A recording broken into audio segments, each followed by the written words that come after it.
In today's business world, change is the only constant, and mastering transformation is the ultimate key to success. Welcome to Shift and Thrive. I'm your host, Natalie Nathanson. Each week, we'll bring you conversations with CEOs who delve into how they successfully drove critical change in their organization. This show is sponsored by Magnitude Consulting, bringing you the thinking power of a growth consultancy and the getting it done power of a full-service B2B marketing agency. I am very excited to introduce today's guest. He has spent nearly 2 decades helping organizations modernize, scale, and grow. And over the course of his career, he's held leadership roles at companies including Red Hat, Tata Consulting, and Revigi, progressing up the sales ranks from sales leadership to chief revenue officer before stepping into his first role as CEO. He also serves on the board of Tampa Bay Tech, helping to support one of the country's fastest growing tech communities. Today, he's focused on helping global enterprises harness AI, Internet of Things, and advanced software engineering to accelerate innovation and long-term growth. He is the Chief Executive Officer of HiQo. Joseph Monastiero, welcome to the show. Thank you so much, Natalie. I appreciate it. How are you doing today? I'm doing great. Thank you for asking. And I'm very excited to dive into today's conversation. And, on the show, we talk a lot about transformation and including, the changes that leaders have to make at various points in their career. And I know that you're right in the middle of one of those moments, having stepped into the CEO role. So I wanted to, talk a little bit and ask you, what's been the biggest transformation in you as you've stepped into the CEO role for the first time? Yeah, and you're definitely right. I am just, 86 days right now? So just shy of the 90-day mark coming into HiQo. And previous to this, I was chief revenue officer and then a VP of sales for a large software consulting and professional services company. So within both of those, the primary focus was on go-to-market. Sure, there was budgetary concerns. We were trying to make sure we were making budget, exceeding what the expectations were, hitting quotas of the team, not spending too much on tools, going down marketing path, all of that. But the hardline components of month-to-month cash flow, the administrivia behind tracking each of those components while driving a go-to-market strategy and weighing not just the prioritized components of a single swim lane, but of 6 or 7 swim lanes across the business. That's really been, I think, the most interesting and complex part. And for me, where that's led to transformation is around delegation. I've always been one to roll up my sleeves and dig in my own and want to jump in first. But this has caused me to have to trust in those that are in the organization, which I do. So it's kind of pushed me down that self-discovery path of, okay, I can take my hands off and let these things go forward. Yeah, wonderful. I'm curious to ask if there are any kind of decisions that you've made as CEO that maybe like the CRO version of you would not have made. Like anything from a different purview now. Yeah, you know what? It's around marketing. So there were some different events and things that I wanted to go into the end of this year, the beginning of next to do. But when looking at the cash flow and budgetary components, even if the ROI tracks, it's such a delayed, leading versus lagging indicators, right? It's such a delayed return on that initial investment. I have to pay attention to where to place those. So rather than, going forward and doing 4 of the largest, you got Ignite out there, you have GTC, you have Google Next, you have AWS reInvent. I have to pick 1 or 2 of those to go to first, to track that, make sure that the return on investment is correct, and then go to the next. So it's a little bit more, single threaded in certain cases that you have to be. Whereas a CRO, you take the team and you say, okay, 3 of you go over here, 2 of you go over there, and I'll go, across the top as I can. So it's definitely more of a bide your time and spend your dollars wisely, as opposed to a spend to see the sales come in. Mm-hmm. Yeah, right. You have to advocate for all facets of the business, and it means sometimes making difficult choices or the trade-offs.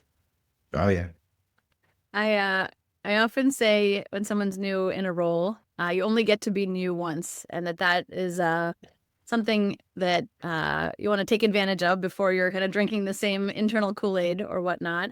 And I think it's something that founders never really get to do in their own business. So I'm curious, if that concept resonates with you and if there's any ways that that's shown up for you as you've been in these kind of 80, 90 days in the role. Yeah, it absolutely resonates for me. And you're dead on. I think that in each organization you go into, that being new component is really one that allows you to kind of sit back and observe what the natural going ons are, if you will, of that organization, to see the highs, the lows, and where the Kool-Aid drinking, as you said, exists and where it doesn't. Um, that for me, I use it as a time in my first 90 days in any organization, in any new role. I really use that as a time to understand everyone, their motivations, what's key to their role, what drives them from a family or home perspective, those types of things. Um, but for me personally, what I really see the biggest value in that time is kind of shifting my perspective to be that of, if I were to drink the Kool-Aid, right? What would my perspective be? And then what does that person before this look at? So it allows you to play that devil's advocate component. So I jump into it with both feet and then always sit behind the scenes and whisper to myself, oh, all right, well, what would the CRO version or the VP version of you do and why? And kind of weigh those components out. It's almost like you create a little council of yourselves and the different positions you've held over the last decade or so. Yeah, yeah, that's true. Actually, speaking of those, kind of, you said counsel of yourself. I think one of the things in kind of the CEO role is you don't have, everyone's looking to you, but you don't have someone above you to kind of help pressure test your thinking, run things by. How have you kind of been navigating that? That, you know what, it's funny. I was reflecting on that this weekend, and I've always been one to say, hey, does that make sense? Is this a good way to do it? Or, what are your thoughts around this? And get that devil's advocate perspective. I've had to truly be that for myself. And it's been a little bit difficult out of the gate. When you look and say, hey, does this decision make sense to you? Well, it's your choice. It really causes you to have to pause and slow down. And for me, I've always been someone to move at, a million miles an hour. Like, let's go forward, fail fast, fail first, and you'll iterate on the way. There's a different maturity that comes with this role where you have to sit back. And although you might make, massive movement forward and drive for that huge impact, there's a methodical underlayment of what you're doing, why you're doing it. And again, weighing the priorities across all those different swim lanes. Yeah. How do you slow yourself down? Because I know sometimes like fighting against our natural instinct is easier said than done. Is there anything that has worked well? To be honest with you, I kind of try to pay a little bit more attention to what the senior folks in each of these areas are thinking. And I sit back and don't speak and really take that executive role in terms of, let me truly listen more than I speak, and listen in all of these meetings, organize my thoughts from each of those individual people, and then give my opinion at the end. I found that's been one way to literally delay my speaking until the end of a meeting. That stopped me from bulldozing anyone. It stopped me from making those decisions too brashly or quickly, and really has allowed me to weigh not just all of the competing variables or needs, but also the opinions of the individuals that I, again, have hired to do this great work, right? We hired these smart people to be better than us and to create that smartest room in the industry, as I call it, as opposed to being the smartest person in the room. I really allows me to rely on them and then delegate that and trust in that delegation. So it kind of goes back to that beginning delegation piece, which is the hardest for me. Yeah, which I think this starts to get into kind of your leadership style, which I'd love to talk a bit more about. Can you talk a little bit about some of the principles that guide you as a leader? Yeah, radical candor, and really radical candor before it was a thing was one of them. It's that true transparency and ability to be candid with your team and those that are either on your level, above or below. It's an openness, and I always have loathed the, we're a family at a company, but if they're making you money, right? And if you stop doing that, you get kicked out. Some families might be like that. But for me, it's really been that component of the family element, is being able to have an argument, a disagreement, a discussion, and leave that conversation potentially frustrated, angry, but knowing that the compromise made, the shift made, or the agreement that you came to was really the best there. And I truly, and I always throw, like, yeah, you're allowed to say the F you, no F you. And within these four walls of our meetings as a team, you're comfortable within that. And when we walk out, go to our separate corners, I can play the therapist, I can play the cheerleader, the parent, whatever it needs to be, and help move through that. That's truly been the core of it. And then from there, it's putting the people first. Those three pieces together have allowed me to lead with my vulnerabilities rather than my strength, with pushes the team to do the same thing, and really work on those skills that everyone needs to improve. You know, with that, it's allowed me to make connections with individuals, understand their motivations, and then drive them what either within the business that we're in or to an outside company, but help them improve in their career and as a person. That for me, just that piece is, I think, given me fulfillment in every position I've been in because I'm always trying to help someone work on something better, and has really set me up with a great group of people that I have to go from business to business or company to company or even start businesses with, as I've done in the past and likely will do in the future, right? Right. I want to ask you a little bit about the concept of radical candor that you Mhm. mentioned as one of your pillars, because I know it's one thing to want it from your team, and it's another to kind of make the team, I guess, comfortable enough to Mhm. truly share it and to know that what you're getting back is actually radical candor and not like a whitewashed version or whatnot. So Right. how do you kind of prove to people that that the candor is safe with you?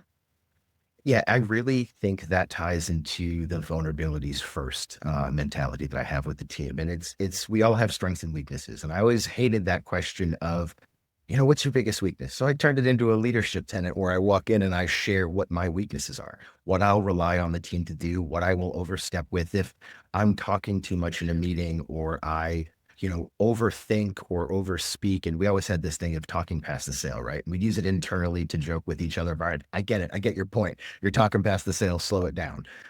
Or to do it with, you know, customers, teaching to really listen, understand, and only speak to the point where you get the agreement, the next steps, and travel forward, right? So that's been my biggest kind of piece is sharing that, look, here's the things that I'm bad at. Here's what I'm going to need your help with. And in turn, I'm going to help you with all the things that you're bad at and that I'm great with. Yeah, I have a bit of a kind of similar style in my own leadership, and I often think a little bit of like self-deprecating humor can go a long way. But right through that, it's like showing the vulnerabilities, and Yeah. I'm human too. Just being Yeah. with people. It's humorous because I'll walk into organizations sometimes and I'll have past colleagues join me or I'll be joining them. And that instant dark humor, self-deprecation that we'll do back and forth, or the weird power influx of I'll have someone who's 3 levels below me. I'm a senior executive. They're 20 years older than me and they'll joke around and give me a hard time. It really warps people's mind. But once they see it and they understand the culture that goes with it, it just changes the game. I liken it to a lot of the different consulting organizations that I've been to. Those internal group of engineers, there's always that core group of people that started the business, the nucleus of the company. They always have that relationship to be honest with each other, to go back and forth, share opinions, have friction, and really drive forward. So I really took that to the sales game, which it normally doesn't exist. Joseph, I want to shift gears to a different area. And we talked a bit in the past about AI. And I know that's something that you've shared that has helped you kind of expand what you're capable of kind of doing and Mhm. executing as a leader. So curious, like how are you using this as CEO? Like where are you finding it bring the most value? That's a really interesting question. So it's really in a multimodal type of thing. So it's down the path of really being, internal to the organization and driving success within the next phases of what we're doing. So a single person now has a force multiplier that they can do 10 times as much work on their own, both on the sales side as well as on the marketing side. And then completely separately, using it from an execution standpoint and the delivery side, it really creates a 5x of the engineers going in. Now, granted, it can't be used across everything. You can't vibe code your way through or create an agentic harness to drive certain things, but that power of research, the power of the initial 2, 5, 10 weeks of work it would take to get to the beginning point, that's now instantaneous, which completely changes the game. And what about with the team? What's kind of the relationship between how you're using these tools personally, and whether it's kind of how it was when you stepped into the organization, or kind of just how you're navigating this. I mean, personally, I'm using them in my everyday life to, help me to drive an understanding of what I'm going into, driving market research, understanding the different pieces of the company and, how they should be working in the top organizations of the world and how that kind of tracks back to me. A lot of market research, a lot of customer research, a lot of improving myself from a technology standpoint. It's all in there. Yeah. And I'm curious to ask, how are you looking at when to lean on AI, when to bring in an internal expert, an outside expert, and in these areas that are not kind of your own kind of core expertise? Well, luckily internally at HiQo, we have a ton of experts in the AI space with, deep mathematical expertise, machine learning, and an AI. And what they've tried to do is really build a instantaneous expertise within each of these tools. But that's not to say that they know everything. So in a lot of cases, we're going out to some of the larger organizations like Anthropic, like OpenAI, like Microsoft, and really looking back and forth within them to share their best practices. So it's really a partnerships game. They're a collaboration game, and then also just kind of the main research. So we do internal projects ourselves to hone that skill set, both on the robotics and the IoT side, embedded engineering, as well as the AI/ML and kind of new age agentic flows as well. It's kind of interesting across both, but it's like you kind of have to drink your own champagne, as I like to say, if you're going to push that forward. So we really try to implement it internally. Yeah. Are there any things in kind of the solution, like to that point, any areas that because of what the organization does, you've kind of operated internally using an AI automation differently? Yeah. So from a recruiting perspective, it's used there a lot. So we've honed our own systems and really shifted them to be much more deterministic in choosing different potential candidates to come in and looking at large groups of candidates. We are very specific in that. We hire a very low percentage of folks that we interview because of the high level of quality we look for. That's been one. We created our own internal chat bots. And I say bots because we've done different iterations looking at the data piping and how the architecture is set up from a RAG, multi-RAG, graph RAG component to really see what works best internally. And then even gone to the standpoint of creating an AI estimator where you could really take to this point, we've elevated it, an RFP, run it through the system, and then translate out a true RFP response with the proposal fully baked, hours, the considerations, executive summary, et cetera. So those are some of the things that they did prior to me being here, which is so exciting. So now that I get to elevate those and work with the team, it's really cool. But that's given us such an edge in trying to quote some of these different projects and then really show the value of it. Because when you can say to a customer, hey, I did this myself, take a look of what we're doing, it changes the game for them too. Right, right. Another form of drinking the Kool-Aid, right? Showing practice what you preach. Well, when people build really cool stuff, it's easy to drink the Kool-Aid right there next to them, right? Yeah, yeah. I mean, we always love for any of our kind of AI initiatives or innovation initiatives in general when we can test on ourselves when it's relevant, and then be able to bring it to clients. It's a win-win. Oh, absolutely. I want to talk a bit about the sales side of things, and kind of drawing on your experience more broadly. I'm sure you've seen some talented salespeople thrive in some environments and get Mhm. held back in others. Wanted to just hear from you, what do you think the CEO's role is in organizations, and are there areas where CEOs Mhm. might misunderstand, uh, how to best support the salesperson, sales team? I love this one. So this is always exciting to me because I feel as though it's a very variable thing. There's certain CEOs that need to be go to market. I was brought in because of that background as a CRO, as a VP, EVP, et cetera. They said you understand sales and marketing and understand enough of the operational perspective where you could create, 50, 60 million per year worth of revenue for a company. So that's where you're coming in. But prior to that, the founder who is now CTO, COO, was the CEO for the first period of time, 10 plus years. He drove such a core kind of cultural, I'll call it, keystone of delivering with excellence, not having an ego, everyone collaborating, that was what was needed. And if he did not have the technical expertise to speak in that way, to be the mentor and the coach of these people as they were coming up in this organization, I don't think it would be what it is today, or have that level of consistency and delivery and the tenure of customers that they do.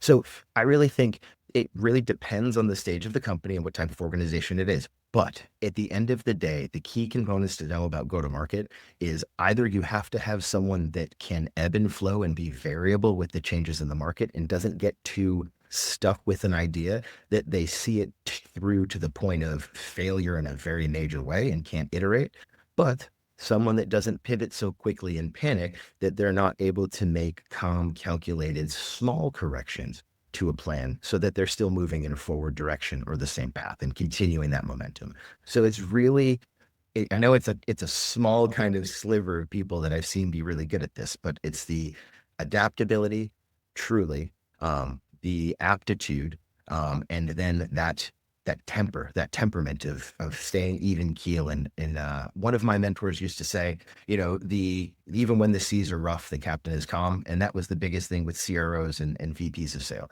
to be that calm captain, even when the pipeline's gone everywhere, people aren't closing. That's where you can see it through and see a really good leader. It's a small sliver of CEOs that kind of truly have that naturally.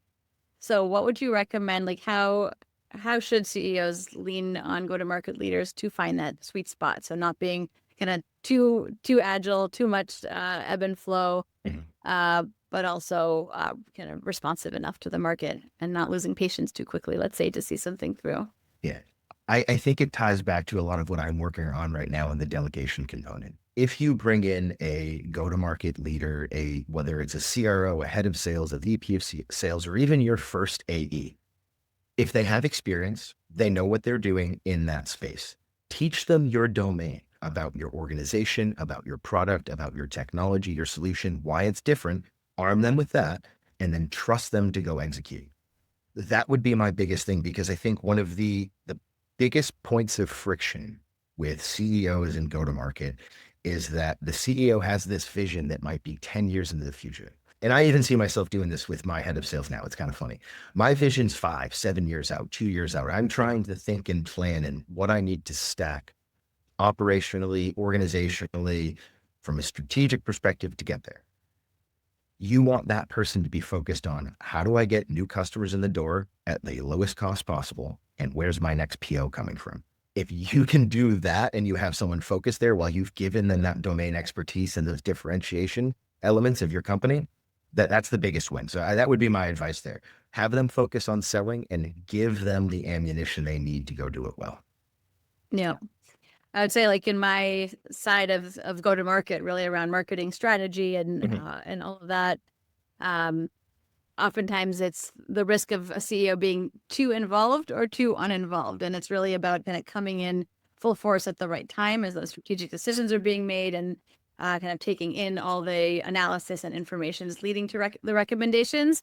Yep. And then kind of pulling back, but also being ready to make those difficult decisions when there are different perspectives or choices to be made, and like with real trade-offs. Well, right. And that's the problem, is like the confirmation bias. Now, do you see that piece happen more with CEO founders or, early stage CEOs that were not found? Like, which part do you see that it's the confirmation bias of, I know I'm doing it correctly, so I'm not going to answer someone? Or where do you see it more, I should say?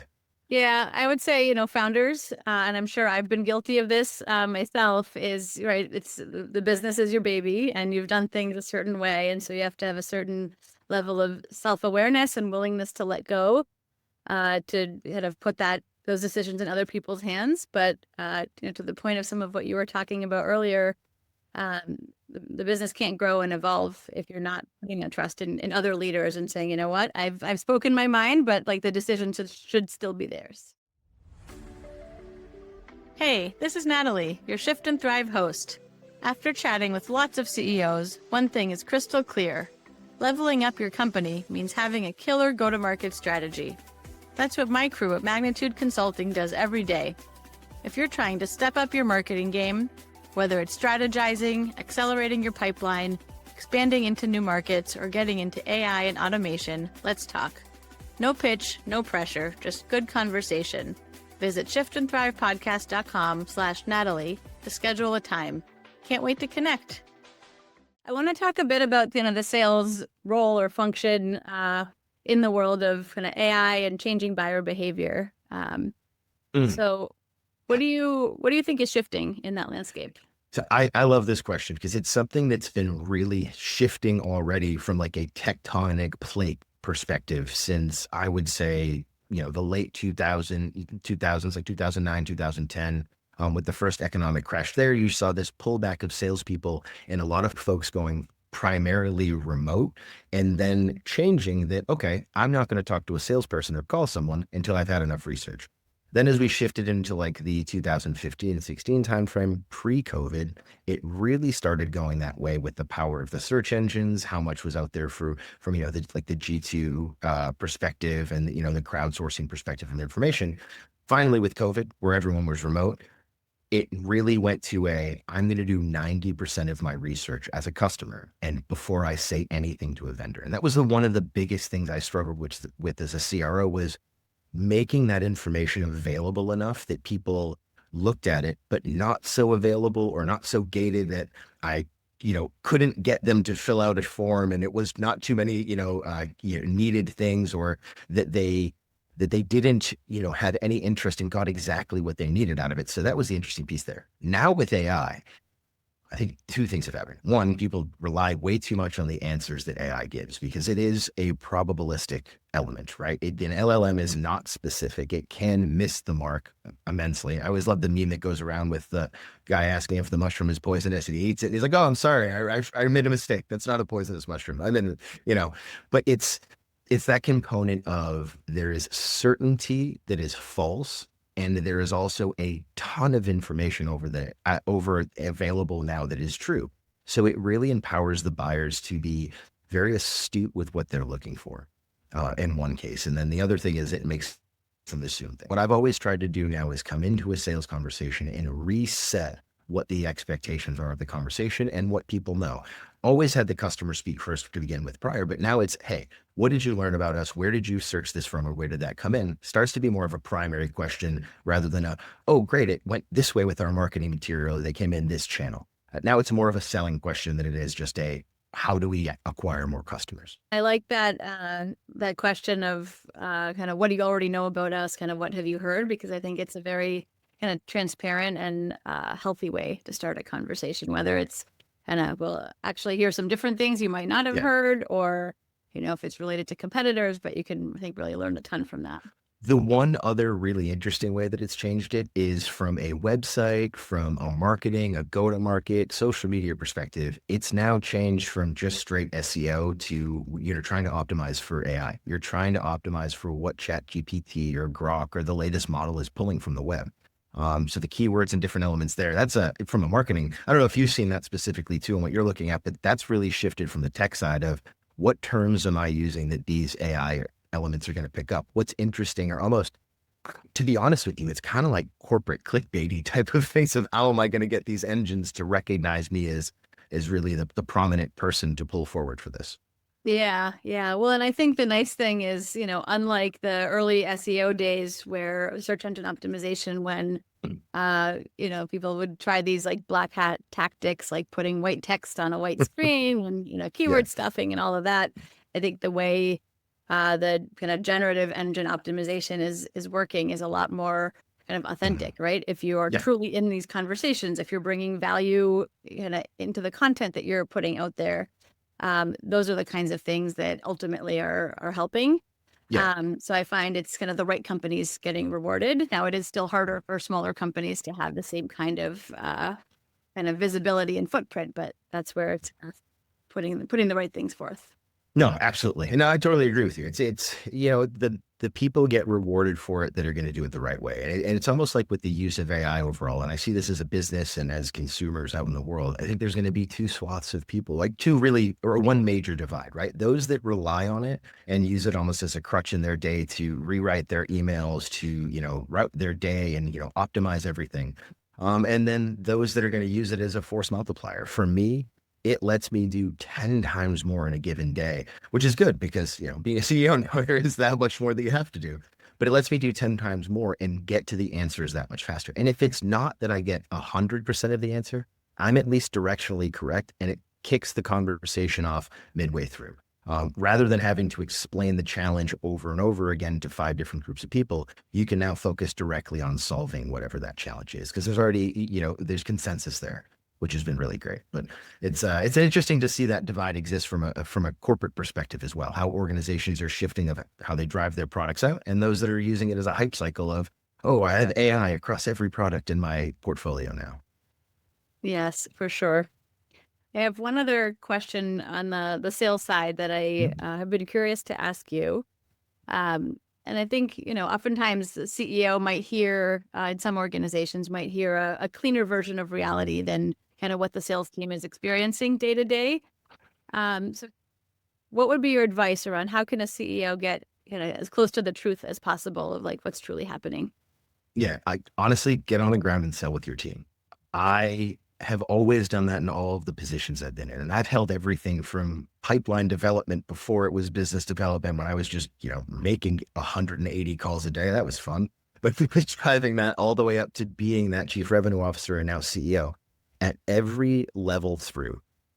My boss, if he had jumped down and made cold calls with me, sent emails, helped me hone some type of campaign for outreach or sales loft or whatever it might have been, worked on LinkedIn, worked on the go-to-market strategy or the pitch deck. That was where I learned the most.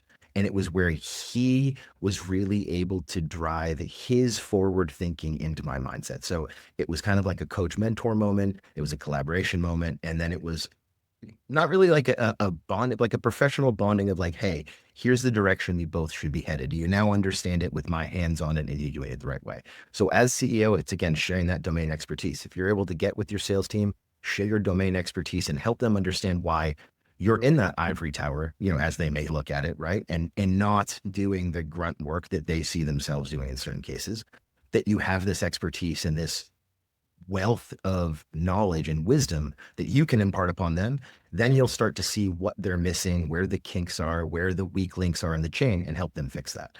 And a lot of the time, it comes from the top down with the CEO for those elements to be mended, whether it's issues with delivery, with product, with, customer success, or there's marketing challenges, content challenges, whatever it might be. You don't get that information through the 5 layers up. As you said, there's always a rose colored glasses on that PowerPoint when it comes out for the board meeting or for that, the senior VPs meetings. If you get down in the middle of it, you're going to really see what's happening day to day. And 1, appreciate what those folks are doing. And 2, they're going to appreciate what you're willing to help with and give. Yeah, I love that all around and couldn't agree more. So thanks for taking us through that. I want to bring the conversation to the business that you're leading today. And as you look at the changes, the kinds of changes that your customers are navigating, can you talk a little bit about what's playing out in the space and how how do you help them solve that? Yeah, professional services and consulting, AI consulting, in general, it's a really interesting space right now to be in because there is such a shift on a week to week basis of which chip provider is in the lead, what's the most profitable company on the planet, who's above multiple trillions of dollars now. Um, so it's really interesting. But at the end of the day, all of the challenges are the same that they've been over the last 20 years. It is how do I take the current technical evolution, the newest products, the newest technologies, sensors, et cetera, and apply that to my business in a way that employees, alleviates risks for my stake or shareholders, and alleviates risks in the business, right? So it's the safety of the workers, the security of the money, and that security of that or continuity of the business. So now we're looking at it in a way that is what most are considering automating the human out of the loop. And I hate that because there are so many loops that exist in all of these industries that AI is touching and, agentic and what will be physical AI in the future and potentially quantum, who knows, in 24 months from now, maybe. But the one thing that people are missing is it's not about automating the human out of the loop because, of these mundane tasks. It's about automating the mundane tasks out of the organizations. And I think that's the real miss that's happening. It's how do we reduce costs? No, how do you reduce unnecessary effort? Because then what happens is that human capital becomes the center of the business again. And the last 20 years in tech that have shifted that and moved it from people being less connected, although they're collaborating 10 times more a day, to now being, what are the superpowers of the human? What is that reasoning skill, that outside of the box perspective? Now we can go back in a room and discuss that, because all of the research that had to be done for 3 months to get here was done in a day with a whole bunch of agentic elements. And now we can be the company that we should be. So that's really, I think, the major challenge that people are seeing now is, how do I go into that transformation, leverage what I already have today, shore up what was missing from the last tech evolution that seems like it was, a week ago, and go into the future and protect my people.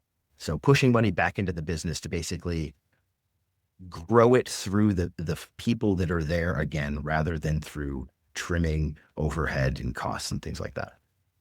Yeah, I like how you articulated that, and that shift around kind of the reducing unnecessary effort rather than just reducing costs, because I think it really does focus in the right place, and kind of keeps the appreciation on all the work that kind of employees Yeah. and teams are doing within an organization. Yeah, and it's interesting too. It's one of the other components that's a difficulty now is that thought process around how AI can be used to drive an increase of revenue, or a change or shift in like demographic, and opening an aperture of products, things like that. It's been primarily, how do we run a pilot around reducing costs here or there? How do we remove this or that? Now in the last 3 or 4 months, I've seen it start to shift toward the solving the next generation of revenue problem. But that's I would say the people component of really pushing that forward, and then the, how am I gaining more revenue utilizing AI rather than spending 25 times the amount that I thought I was going to in tokens. That's the big sign there. Yes, a lot of unintended consequences of surfacing in the market lately. We've talked a lot about your leadership and perspectives that you have. I'd love to learn a little bit more about you personally. So tell me a little bit about kind of how you were as a child, and any early signals of kind of the professional you would become. Yeah, I mean, I was arguing with adults at 7 years old about things that I had no idea about. So maybe that was some of it. Yeah, I was going to go into sales. I remember hearing this story. They go, we had lawyers that lived across the street, and you love to tell them they were wrong about the law. I was 7, like, yeah, that's interesting. That was probably a little bit of the tell, but no, honestly, I was more focused on the biology side of things. And I was, pre-med in college. I was going toward being a plastic surgeon to do microsurgery. So hands, face, deformities, accidents, things like that was going to be my focus. I love solving complex challenges. And to me, that was really a big one. Master's in bioinformatics, kind of went down that path for a little while. So I learned some coding.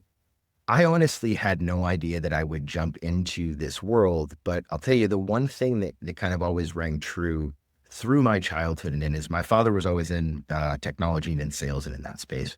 And I remember sitting in his office, and no matter what company he was working for, he was in Caps Logistics and Bon Orem back in the day, and, SSA and for those types of things. But he always would keep people at the core of what he was doing. So it didn't matter if he was managing 5 people at a startup, or he was running a $2.5 billion portion of an organization with 1,500 people who were under him.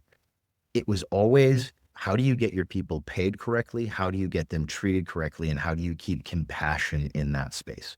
So I always noticed that, which it's very juxtaposed to the traditional sales, space. I remember hearing stories of people throwing laptops across the room and yelling and swearing, and that's kind of what it was. Well, that compassion element mixed with the radical candor component that I always watched him have is where I saw that kind of magic happen. Of, he was able to take a team of people who were making, sub $100,000 a year back at that time. All of them made over $1 million a year selling technology. And not only that, they did it 3, 4, 5 times over at different organizations together. So that kind of told me, ooh, I like this camaraderie piece with sales, is kind of cool. And when I got into that space and quickly elevated into the leadership roles, I took that with me. So that was a big component of, sitting in his office, listening to that, mixed with the technical components of the biology and the bioinformatics. Those two things kind of merged together to give me an understanding about how to manage beneath me and or below me, and make sure that all of those folks that are working with me feel as though that we're peers and they're getting what they need. But then also to manage up, to make sure that I was giving the folks above me the right information, shielding the folks below me from the wrong, bad motivation or negative motivation, things like that.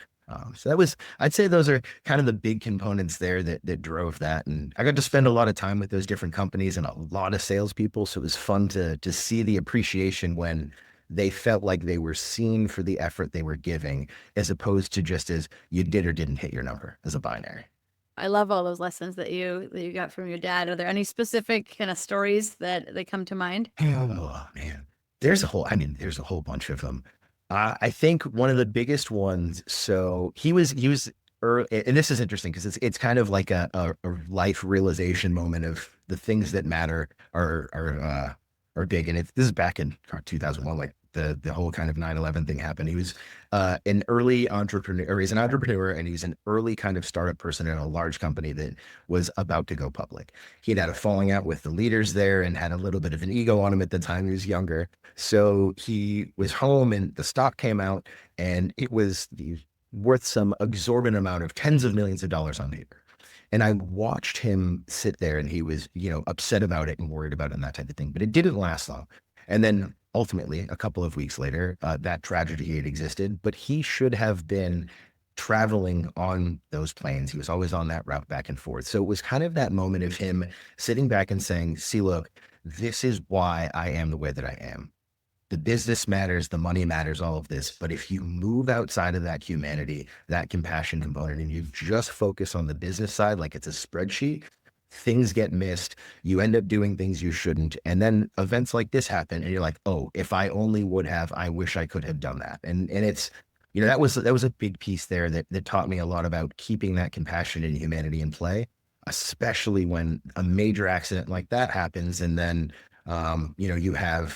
you have people scrambling to be okay afterwards. And through that period afterwards for the other organizations, he was always that person people would come to be the leader, the mentor, and guide them through whatever was there. So it kind of just taught me that piece of standing in front of people. It requires you to be a lot of different, or wear a lot of different hats, cheerleader, a coach, a mentor, a guide, a therapist, a friend, those types of things. And that story, it told me all of those things all at once and how to kind of shift and be those. I love that.